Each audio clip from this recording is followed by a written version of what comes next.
ಇವರು ಇನ್ವೆಸ್ಟ್ ಮಾಡಿದ್ದಾರೆ ಕಾರ್ತಿಕ್ ಶರ್ಮಾ ಮೇಲೆ. ಕಾರ್ತಿಕ್ ಶರ್ಮಾ ನಿಮ್ಗೆ ಗೊತ್ತಿರೋಂಗೆ ರಾಜಸ್ಥಾನ್ಗೆ ಆಡೋ ಅಂತ wicket keeper batter. Syed Mushtaq ಅಲಿಲಿ 2 ಸೀಸನ್ ಇಂದ ರಾಜಸ್ಥಾನ್ಗೆ ಆಡ್ತಾ ಇದ್ದಾರೆ. ಆವರೇಜ್ ಅರೌಂಡ್ 30 ಇದೆ, 167 ಇವರ ಸ್ಟ್ರೈಕ್ ರೇಟ್.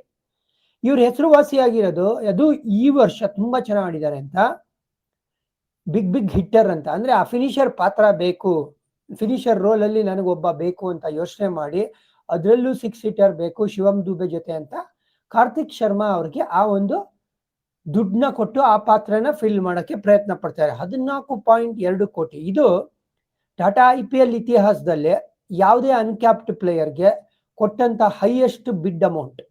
ಇವ್ರ ಜೊತೆ ಜಾಯಿಂಟ್ ಫಸ್ಟ್ ಸ್ಥಾನದಲ್ಲಿರೋದು ಪ್ರಶಾಂತ್ ನೀರ್. ಇವರು UP ಆಲ್ರೌಂಡರ್, ಅಂಡರ್ 23 ಆಡ್ತಾ ಇದ್ದಾರೆ. ಅಂದ್ರೆ ಇವ್ರಿಗೆ 23 ಕೂಡ ಆಗಿಲ್ಲ ವಯಸ್ಸು. ಈ ವರ್ಷ ಸ್ಮ್ಯಾಟ್ ಅಲ್ಲಿ ಡೆಬ್ಯೂ ಮಾಡ್ತಾರೆ. ಲೆಫ್ಟ್ ಆರ್ಮ್ ಸ್ಪಿನ್ ಮತ್ತೆ ಲೆಫ್ಟ್ ಹ್ಯಾಂಡೆಡ್ ಬ್ಯಾಟ್. ಅಂದ್ರೆ ಈಗ Ravindra Jadeja Indian left arm spinner and left handed bat ಹೋದ್ಮೇಲೆ ಅವ್ರಿಗೆ ಲೈಕ್ ಟು ಲೈಕ್ ರಿಪ್ಲೇಸ್ಮೆಂಟ್ ನ ಹುಡುಕ್ತಾ ಇದ್ದಾರೆ ಇವರು. 14.2 ಕೋಟಿ ಇವ್ರಿಗೂ ಕೊಟ್ಟಿರೋದು. ಜಡೇಜಾಗೆ ನೀವು ರಿಟರ್ನ್ ಮಾಡಿರೋ ಅಮೌಂಟ್ ನೋಡಿ ಎಷ್ಟು ಅಂತ, ಆಲ್ಮೋಸ್ಟ್ ಅಷ್ಟೇ ಕೊಟ್ಬಿಡಿದ್ದಾರೆ. ರವೀಂದ್ರ ಜಡೇಜಾ ಯಾವೊಂದು ರೆಪ್ಯುಟೇಷನ್ ಅಲ್ಲಿ ಇರೋದು, ಈ ವ್ಯಕ್ತಿ ಇನ್ನ ರೆಪ್ಯುಟೇಷನ್ ಮಾಡಕ್ಕೆ ಪ್ರಯತ್ನ ಪಡ್ತಾ ಇರೋದು. ಸೊ ಎಷ್ಟು ಸಮಂಜಸ ಈ ವ್ಯಕ್ತಿನ ತಗೊಳ್ಳೋದು ಅಂತ ಯೋಚನೆ ಆಗೋದು.